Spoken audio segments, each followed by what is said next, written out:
Салам барыңыздарга, дандуу тамактар каналына кош келиңиздер. Бүгүн бизде түрктөрдүн локма аттуу шириндиги болмокчу. Жасалышы эң эле жөнөкөй жана эң негизгиси көп азыкты талап кылбайт. Алгач камырын көптүрүп коебуз. Ал үчүн бизге 680 мл жылуу суу керек. 2 чай кашык ачыткы, бул жолу менен 9-10 граммдай болот. Ошондой эле 2 аш кашык кумшекер жана 1 чай кашык тузду салып, баардыгын жакшылап аралаштырып алабыз.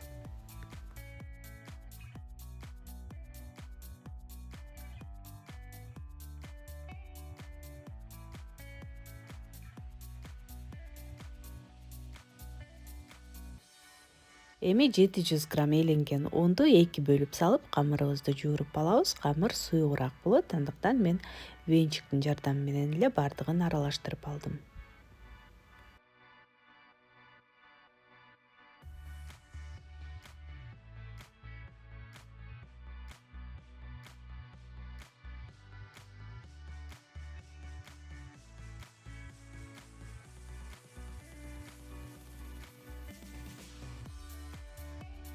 Камырдын коюлугу болжол менен мына ушундай болот. Өтө суюк эмес, өтө коюу эмес. Эми бетин жаап, жылуу жерге 30-40 мүнөттөй көтөрүлгөнчө коюп коебуз. Ага чейин биз таттуу сиропту даярдап алсак.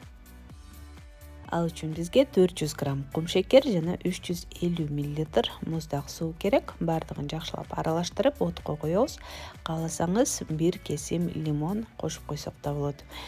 Менде даяр лимон кошулган сироп бар болчу, ошондуктан мен бул жерде 200 грамм кумшекер гана коштум жана өзүмдөгү болгон сиропту дагы кошуп койдум. Отко коюп, ортоңку отто 8-10 мүнөттөй кайнатабыз. Сироп суюк эмес, бир аз коюураак болушу керек. Жана муздаганда дагы сироп коюулана түшөт, андыктан аны дагы эске алабыз. Камырыбыз мына ушинтип көтөрүлүп калды. Эми бышыра берсек болот. Мен атайын кондитерди капчыкка куюп алдым. Ошондой эле кез келген катуураак ыңгайлуу салфан баштыкка куюп, өтө толтурбай куябыз, анткени сыгып бышырганда ыңгайлуу болушу керек. Жана салфан баштыктын учун чоң эмес, бир аз кичинерээк кылып кыркып, андан кийин бышыра беребиз. Бул жолу мен 800 мл өсүмдүк майын ысытып алдым. Майды дагы катуу ысытпайбыз. Камырды салганда боорсоктой болуп тез эле бышып чыкпай, жайыраак бышышы керек. Ошондуктан отто ортоңку отко коюп, жай бышырабыз. Анткени биздин боорсокторубуз жумшак эмес, катуураак болушу керек. Катуураак дегеним сырты кырсылдаган болушу керек. Андыктан өтө күчтүү отко бышырбай, шашпай бышырабыз. Кызарта бышырып алып, дароо эле сиропко салабыз.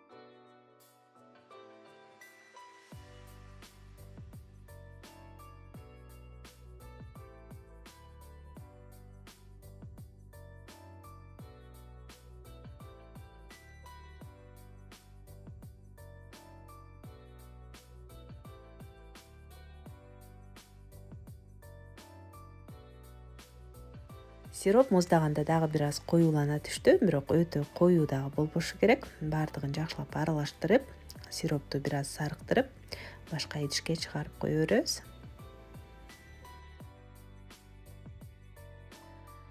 Мына ушундай кырсылдаган таттуу шириндикти айрыкча балдар абдан сүйүп жешет. Дароо жеген жакшы, анткени эртеси күнү жумшарып калышы мүмкүн. Бетин болсо мен майдаланган мисте менен кооздоп койдум. Ошондой эле шоколад дагы сээп койсок болот. Сөзсүз түрдө жасап көрүңүздөр. Эгер видео жаккан болсо лайк басканды унутпаңыздар. Каналыма катталыңыздар. Көргөнүңүздөр үчүн чоң рахмат. Кийинки видеолордон көрүшкөнчө саламатта калыңыздар.